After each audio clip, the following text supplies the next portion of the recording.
Hello, everyone. This is the most magnificent bird, Beak, speaking to you today.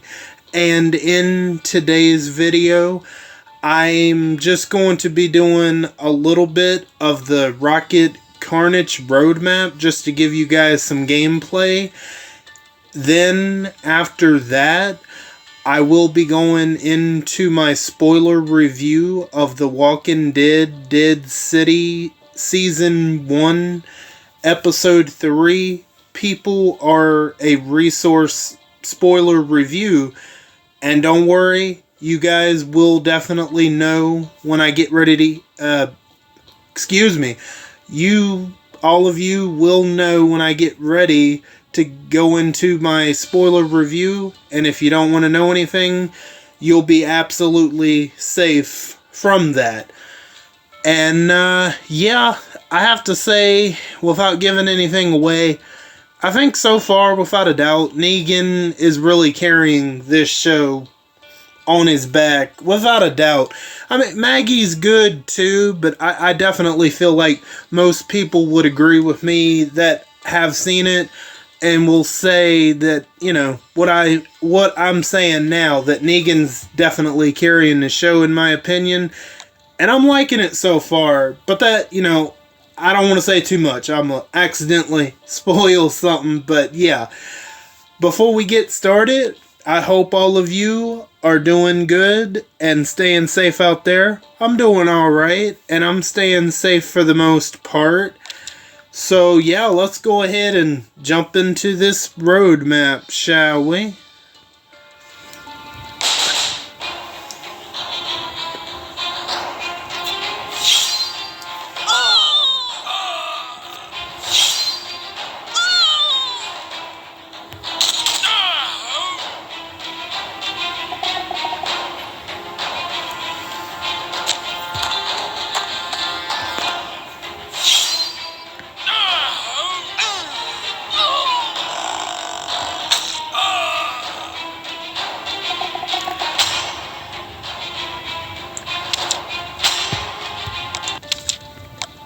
And also to let you guys know, as of last night, I did complete Dying Light 2.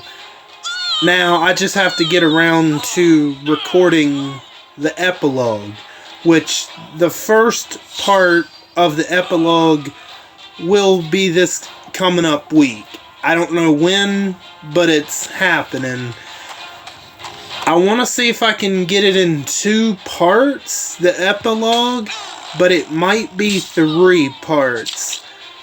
So, we're very close. I mean, obviously, I just sit here and said that I beat it. And, you know, during the epilogue, I had to make a couple of changes. And, you know, I'll explain further when we get into that particular game. But yeah, I have finished Dying Light 2, but I just got to get around to actually recording the gameplay. I'm hoping to record it in 2 parts, but it honestly might be 3 parts. That way I can get it all the way done, and we can move on to the next game, which is looking like it might be Batman Arkham Trilogy.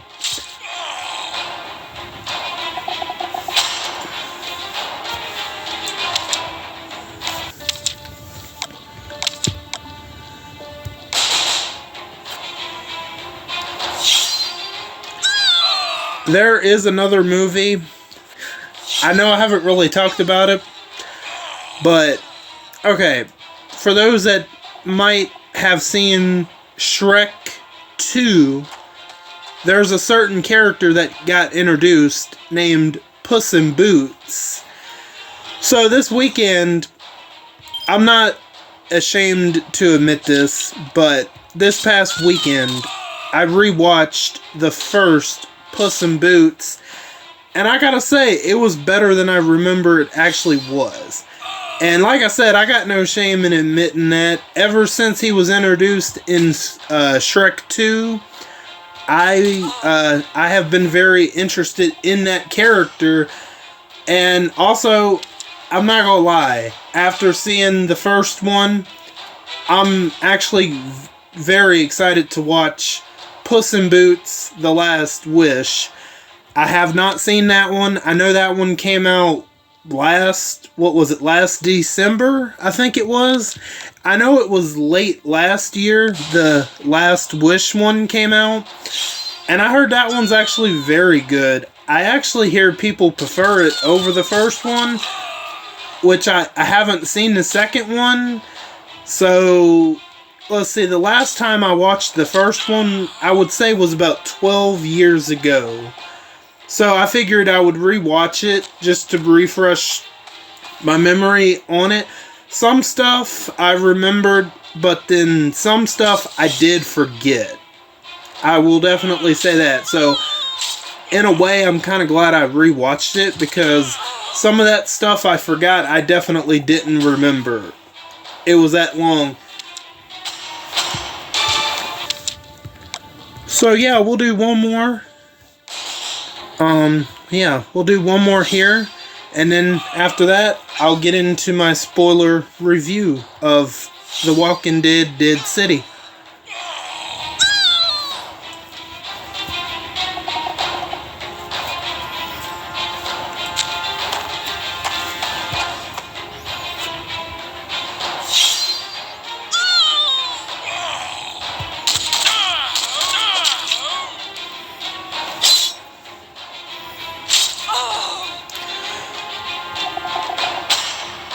Honestly, I'm expecting Puss in Boots: The Last Wish to actually be better than most of the garbage Hollywood is producing these days. I mean, hey, like I said, I'm not ashamed to admit I watched Puss in Boots. I actually rewatched it. I quite enjoyed it, and I'm actually looking forward to the new one. But enough of Puss in Boots. Okay, I'll talk about that a little bit more at another time, but this video isn't about him. Now, I'm getting ready to get into my spoiler review of The Walking Dead: Dead City, Season 1, Episode 3. So if you don't want to know anything, or if you're not caught up, this is the time to go ahead and leave the video. And I do thank each and every one of you that are, if you're leaving, I do thank each and every one of you for your continued support and for stopping by, and I'll catch you next time. Now, for those that want to stick around and hear what I got to say, I'm getting ready to start in 3, 2, 1. Okay, here is my spoiler review of The Walking Dead: Dead City, Season 1, Episode 3, People Are a Resource. Now, how I'm going to do this one, and probably from now on, I'm going to do it like I did last week. I'm just going to go, out of order. Like, what I mean, I'm going to talk about the least interesting stuff to the more interesting stuff later on, like I did last week. I feel like that worked a little bit better for me. So once again, we're going to be starting off this spoiler review talking about Jenny. I gotta say, if there's one character that is the most, should I say most boring, but if there's one character so far that's the least interesting, it's Jenny. I mean, and partly because of, part has to do with that is because she hasn't said a word. Like, I don't think she's deaf. No, she's not deaf. She can obviously hear. Otherwise, if she was deaf, she would be doing sign language like Connie was. And, that actress that played Connie was actually deaf and is still deaf in real life. So, they worked that in. But no, Jenny, hopefully she'll say something by the end of the season. But, okay, Jenny, there's not a whole lot going on with her. So we'll just go ahead and kind of get that out of the way. Negan and Jenny have a flashback throughout the episode, and they're in the woods, and the purpose of the flashback, well, one of the purposes of the flashback is Jenny is out looking for her dino toy. She has this green dinosaur plushie that she lost, and she's looking for it, and Negan is like, hey, me and you gotta talk. Actually, you gotta talk because you haven't said a word, and you decide to take off without saying nothing or letting me know, and he's guessing that, did you lose your dino? Your little dinosaur toy? And, she pretty much, nods, yeah. And she thinks she dropped it. And, pretty much how that flashback concludes is they end up finding Dino, and she wasn't smart enough to look in her backpack that she has on, and it was in the backpack the whole time. And Negan, he does surgery on the Dino because the Dino got ripped a little or whatever, and he just put some gauze around its body. So that's where that, that's how that concludes. And also, since Jenny doesn't want to talk, apparently, he figures, Negan that is, you know what, if you're ever in trouble, just whistle. And so the only sound that's come out of Jenny is a whistle. Yeah, and then, that pretty much concludes the flashback. And then also in the current time, Jenny, she arrives in Manhattan, and she ends up walking the streets. Obviously, she's worried about Negan, wanting to find Negan, and she ends up getting jumped by a walker. She doesn't get bit, but she ends up dropping her dino toy again, and this random stranger picks it up. And yeah, not a whole lot going on with Jenny.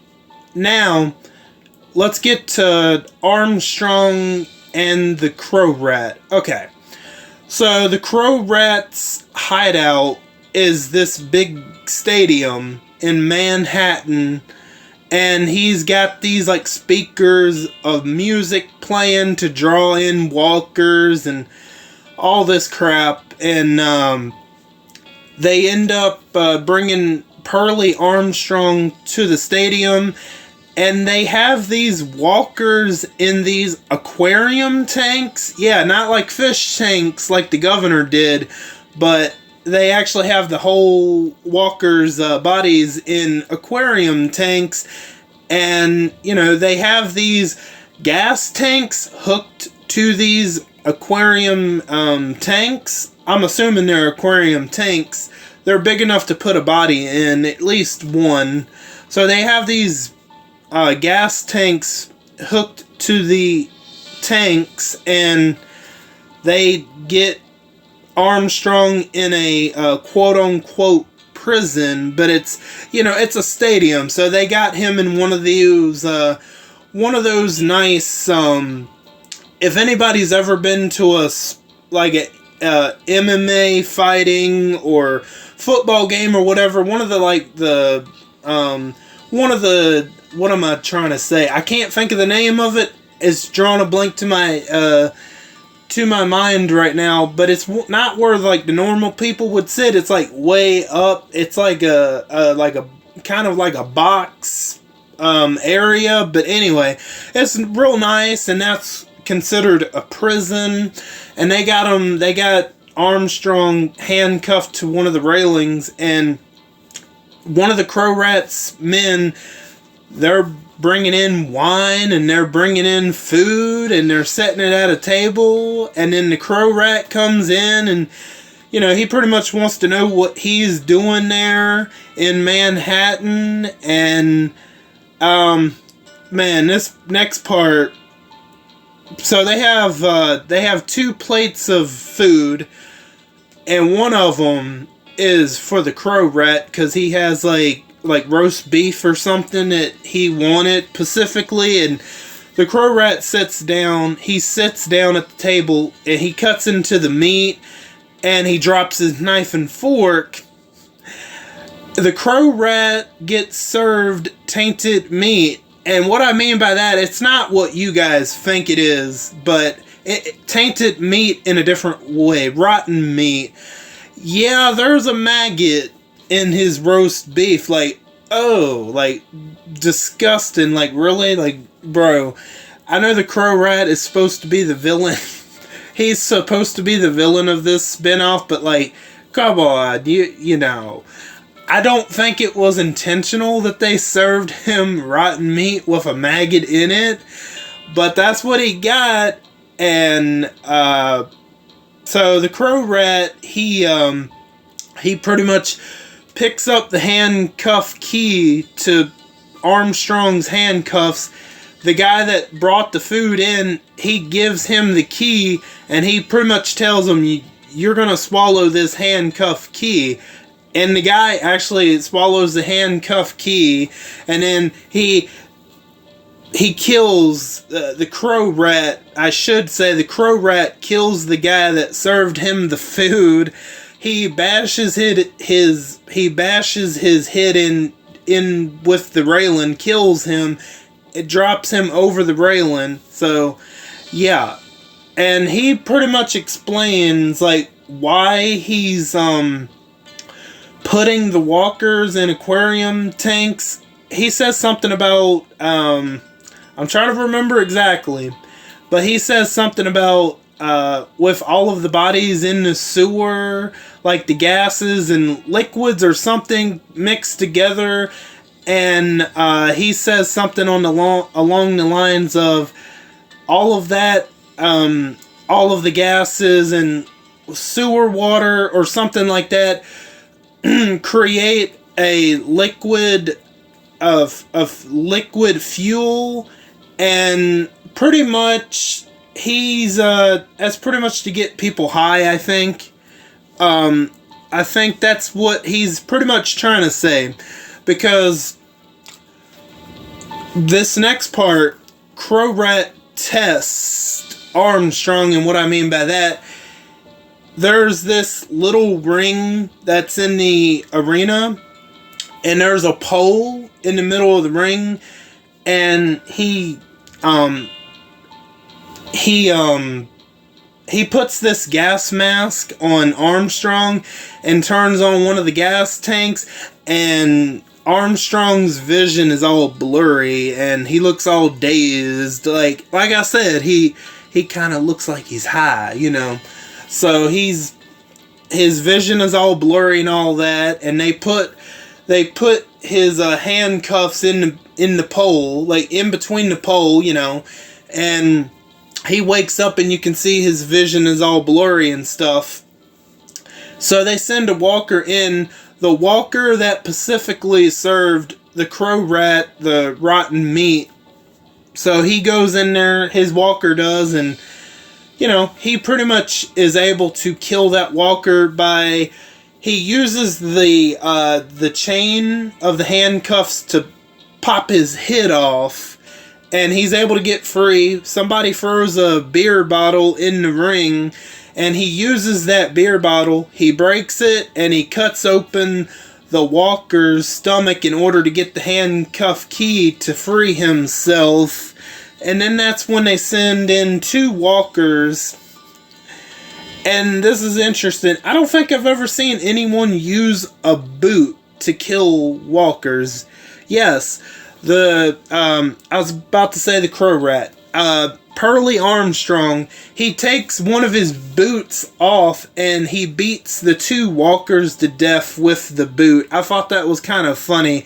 I had never seen anything like that before, but yeah, he's able to kill 3 walkers, 2 of them with a boot, and like you can notice, he's getting ready to take off one boot, but he changes his mind and takes off the other boot instead, and the crow rat notices that, and after he gets done killing the walkers, they take him back to his quote-unquote prison.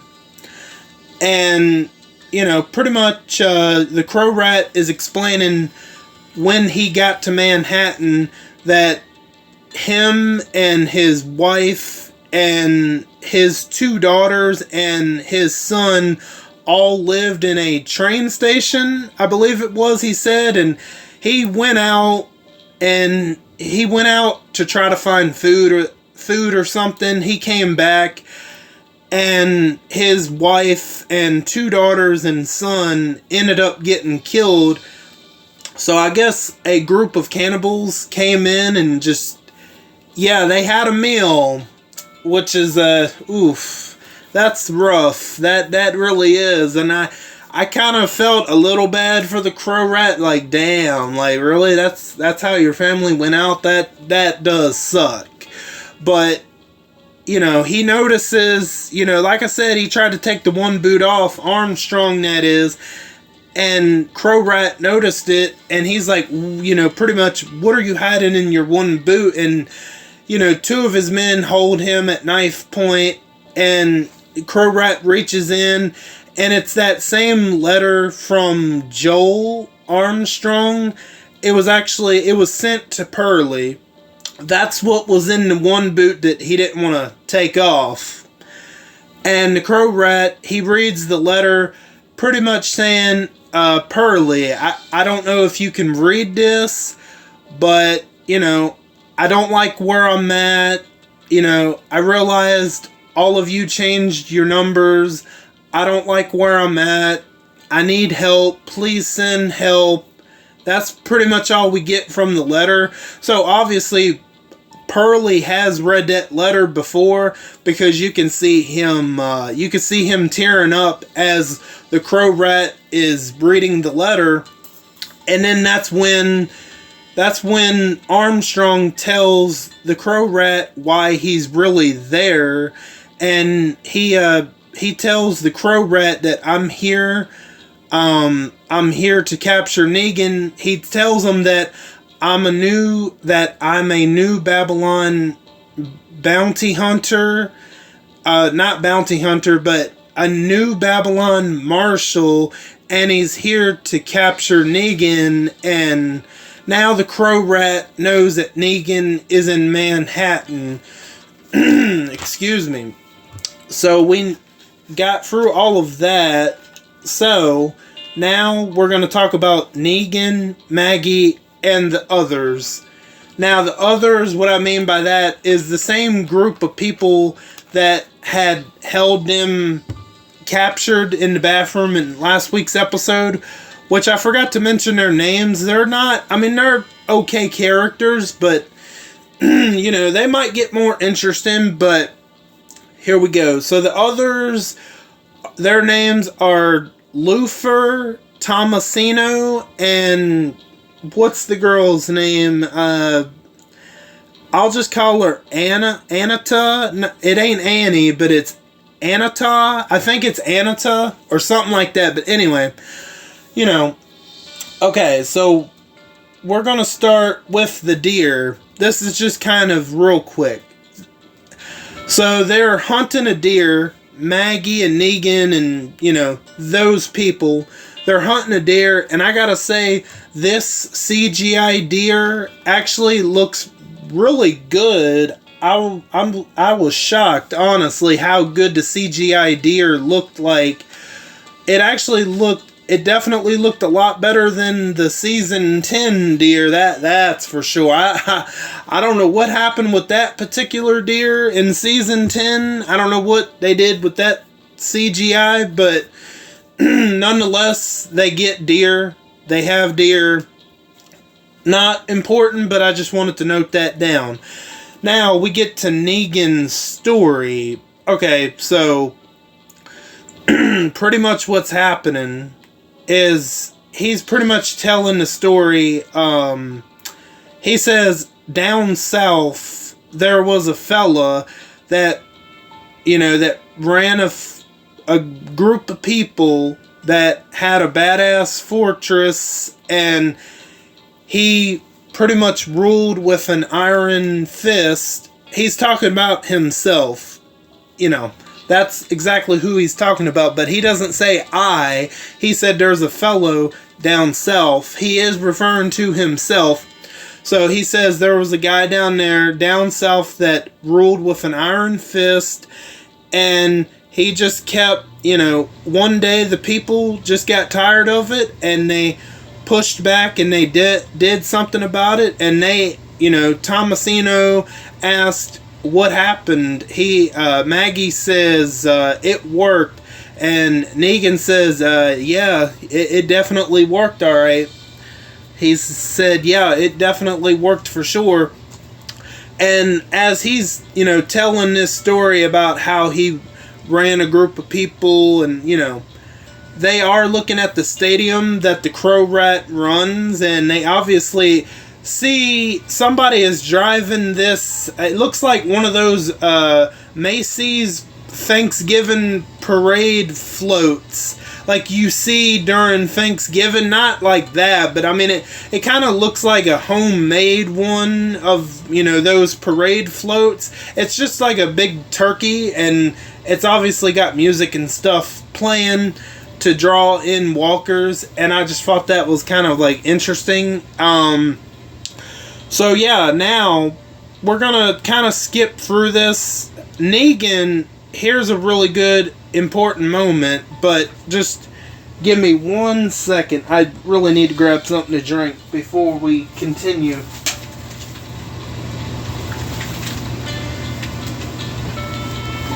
Because, yeah, I need to really get some water real quick because my throat is dry. Okay. Now I'm ready to continue. Okay. Now, here's an answer. Well, not an answer, but a question that gets answered as to what happened with Annie and Negan and Annie's child, and also Annie. So Negan is explaining this is exactly why he's wanted, and I'm glad they answered it and they didn't leave it hanging for long. So, okay. So Negan explains that him, Annie, and their child Joshua, so I assume they had a boy. All three of them, that Negan, Annie, and Joshua are all living in this cabin outside of New Babylon, and Annie, she decides to go into the town of New Babylon to do some trading, and Annie is gone for a while. At nighttime, Annie still ain't back, and Negan is thinking, something's up, so he decides to go looking for her. He finds her, and she had been beaten and robbed by these 5 people. So Annie decides, Annie begs, I shouldn't say decides, but Annie begs Negan not to do something stupid, but hey, Negan, knowing him, he's gonna, if he's wronged in some way, he's gonna do something about it. So he finds the 5 people, he decides to go after the 5 people. He finds them in a bar, and he kills those 5 people, and after that, Annie, Negan, and their child are all on the run, and it pretty much ends with Negan sending Annie and Joshua on a wagon train to Missouri, and he said he would be right behind them, and he never caught up with them. So at least they gave us something on that, so he doesn't know if they're still alive or not. So at least we got something on that. And then Maggie, she also reveals the last thing that was said between her and Herschel when the Crow Rat came and kidnapped, Herschel. Maggie wanted him to hide, and Herschel, being a teenager thinking he knows best, like most teenagers think they do. He's like, no, I don't want to hide. I can fight this, that, and the other. And Maggie is like pleading with him to please go hide. You can't fight. Just please do this for me. And Herschel's pretty much said, you need to get off my damn back for once. And that's the last thing they said to each other.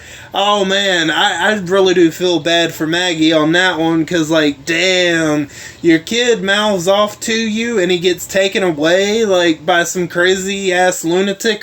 Oh man.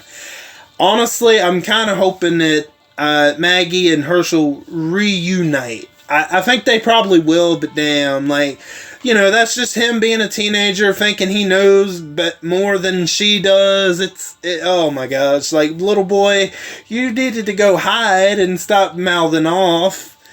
But, I still feel kind of bad for Herschel. I do. He just, him being a teenager thinking he knows the whole world when he doesn't. But, yeah, so that gets explained.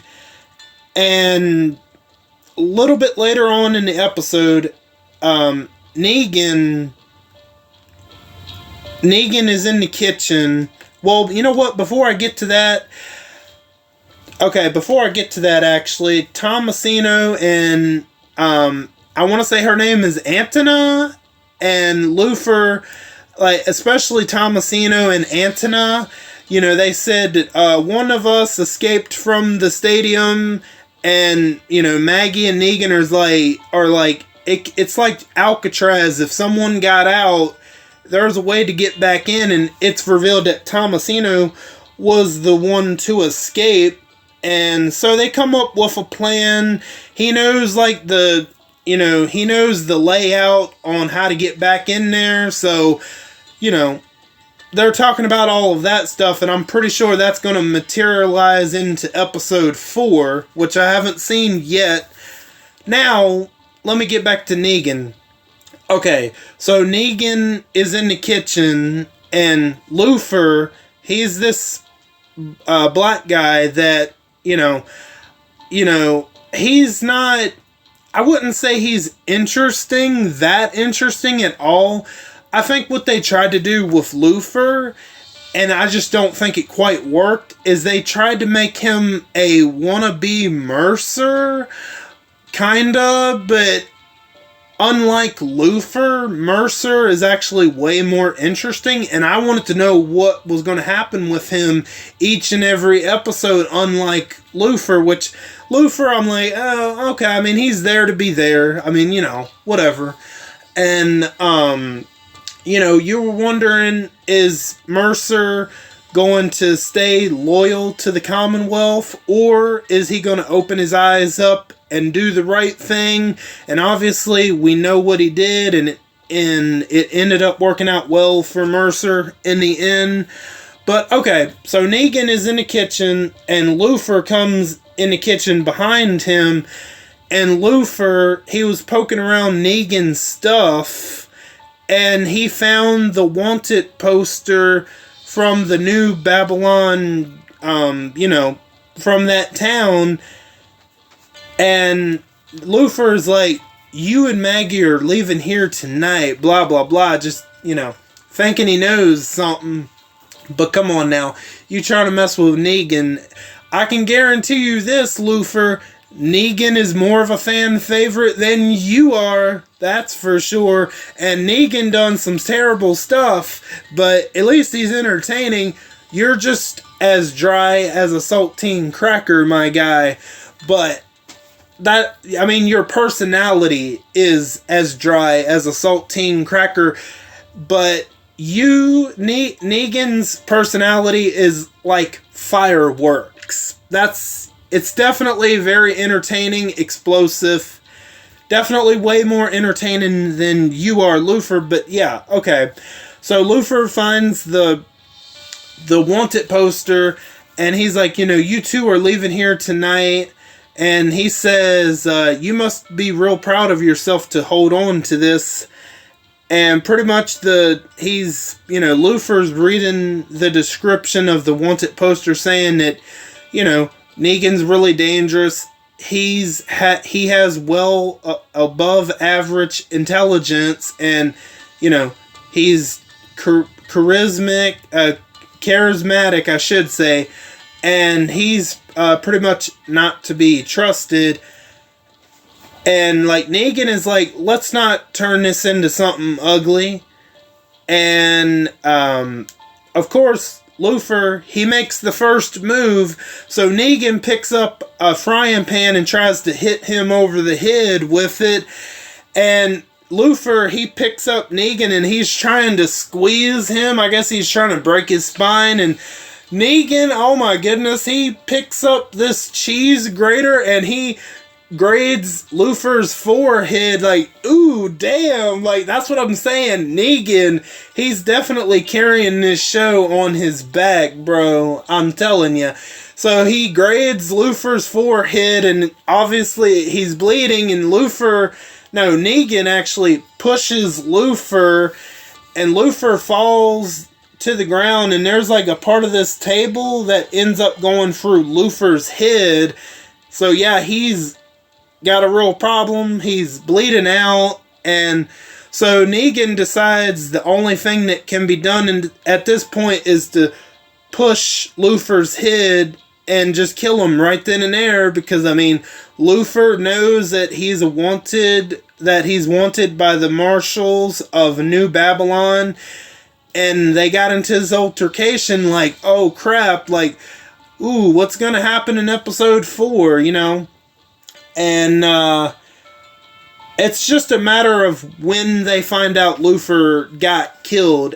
They are definitely going to find out they will definitely find out he got killed, but I wonder, will they get suspicious of Negan? That's going to be really interesting. So yeah, R.I.P. to Luthor, I guess. I mean, I don't know, probably in a week's time I probably won't remember the guy, to be honest. Like I said, they tried to make him kind of like a rip-off Mercer, but Mercer is way more interesting and way more rememberable than Luthor ever will be. Like, and then the episode pretty much ends with Maggie. She is outside, and she sees someone, but it's Jenny. She has made her way to where Maggie and Negan are without knowing it. Well, kinda, pretty much. And Maggie sees someone, but she can't, I don't know if she quite can tell who it is because it is dark outside. And also, to go back on Jenny for a second, that dino she ended up dropping, that random stranger that picked it up was just some woman that Tomasino and Luthor and Anita knew. And Maggie sees that she's got that green dinosaur, and she's like, where did you get that at? And like the woman answers it like it's not a big deal, because that woman, to be fair to her, she doesn't know. She just thought it was some random dinosaur to her, which, I mean, it is a random dinosaur to the woman that picked it up. And she's like, pretty much like, why? Like, she doesn't say, why are you asking about it? But kind of how her body language. And she's like, Maggie's just like, I just know a little girl that likes the dinosaurs, that's all. And she lets Maggie have it, and she's outside looking at the dinosaur, I think, and that's when she sees someone creeping up. But she doesn't quite, I don't think she can quite tell that it's Jenny. And, yeah, that's the episode. So, yeah, there was some good stuff in here. I mean, it was a little bit slower compared to episode 2, but honestly, I liked this episode. I think so far this is my favorite episode of the 3. Yeah, so I found out that Dead City only has 6 episodes, so I'm officially halfway done. Next week, or I'll try to get it in sometime this week, I'll do episode 4, which I don't know the name of the title quite yet. So, yeah, I don't really have much else to add. So, yeah, that's all I got for you guys for today. And this week, I'm definitely going to be starting up the Dying Light 2 epilogue. I want to go ahead and finish that up. That way we can get to the next game. And I might try to do another NFL game. It's been quite a while since I last did an NFL game. Maybe I'll get to it. We'll have to see. But yeah, that's pretty much all I got for you guys for today. What are your thoughts on The Walking Dead, Dead City so far overall as a show? Do you think it's a really good show? Do you think it's a meh show? Or do you think it's a bad show? So far, I think it's a good show. We'll have to see. I'm kind of hoping the final 3 deliver. But so far, I'm liking it. I would say the number one thing I don't like about it is the fact that Jenny hasn't spoken a word. Come on, talk, say something. But yeah, overall, I still think it's a pretty good show. Overall, you know, if you like The Walking Dead, I think you'll like it. I do. But if you aren't into Walking Dead, I don't think this will convince you. You know, it's a spinoff. It's, you know, and yeah, I think it's pretty good. And I want to thank each and every one of you for stopping by and for your continued support. Or if you're new, welcome in for the first time. All of you are very awesome, and I thank you again. And don't forget to hit the bell and switch on all notifications so you know the second I upload to YouTube. I am Buck Beak, and I'm gonna go fly away back to my nest. Until next time, bye guys.